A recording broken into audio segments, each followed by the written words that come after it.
So welcome to LeadingAge California 60/60 tour. We're so excited to have all of you from Sunnyview on the call today. It's very exciting. We've been interviewing communities and residents around the state for our 60/60 tour. And we're just excited to have so many of you here. So Nelson, we're going to kick off with you. It is really like a family here at Sunnyview. And we're always blessed to be with LeadingAge and Jack York. And thank you for having us. We're very excited today. So basically, Sunnyview was started in 1964 when 50 Lutheran pastors came together and bought this 12-acre apricot orchard. And I always say those are some really expensive apricots now. But basically, that started from there. And we have now, in 2004, we merged with Front Porch. Then officially in 2006 was a part of them. And yeah, now blessed to have Covia now part of us just recently as of April 1st. So it's just a big family that we help support, and LeadingAge is a big part of our community as well. Well, that's terrific, Nelson. This merger is so important for the state, really, because it's bringing together such great organizations, Covia and Front Porch. So thank you. Thank you.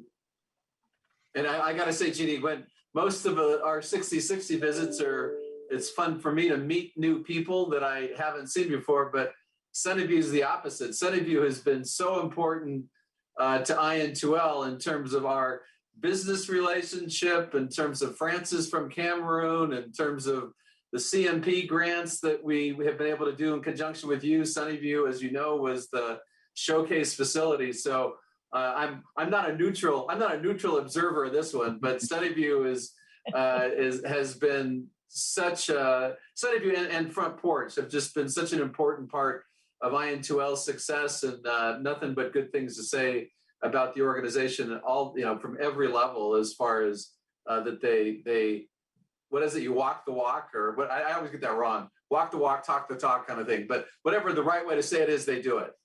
Great. Well, Yvonne, let's turn to you. Tell us a little bit about yourself and where you were in the 60s, maybe 1961, which would have been our founding year.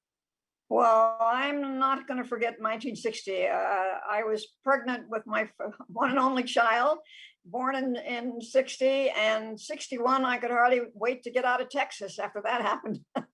2-3 miles from here, but over the years, we had visited friends here from the church, one thing another, and we had seen how it was and came here because it was very friendly, beautiful gardens, and just nice people, and not disappointed.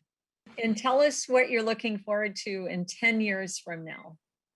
Oh, I'm 92 now, friends. 10 would make me 102.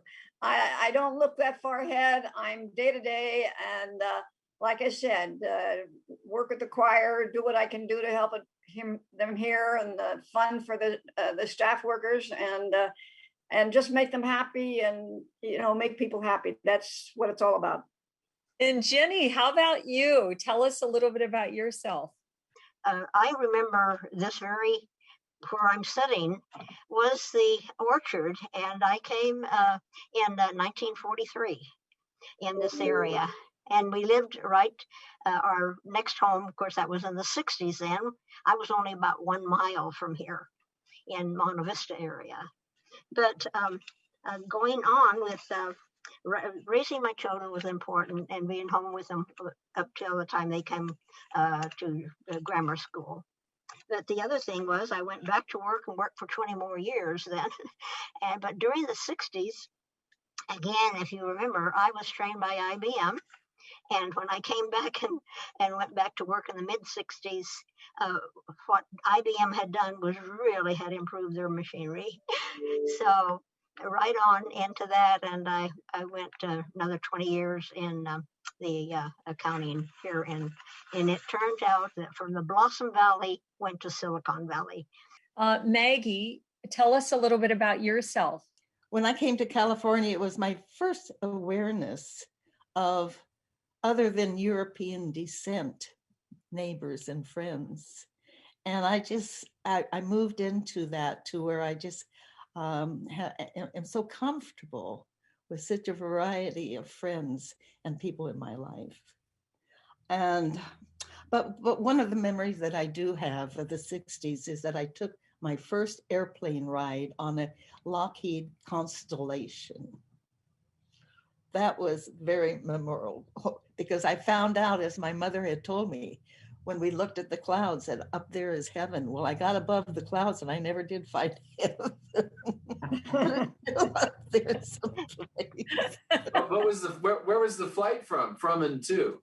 Oh, San Francisco to Iowa. Wow. Yeah, now it's my turn. Now it's your turn. Now it's your turn. Yes, yes. Thank you. Thank you. First, I should say the United States is a God-blessed land.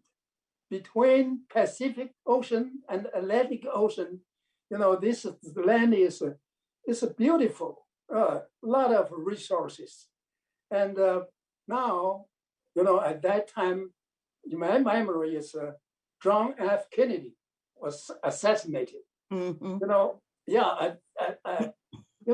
When I was on Taiwan, I really should say I from China after the Second World War, since the communism take over, so I fled to Taiwan.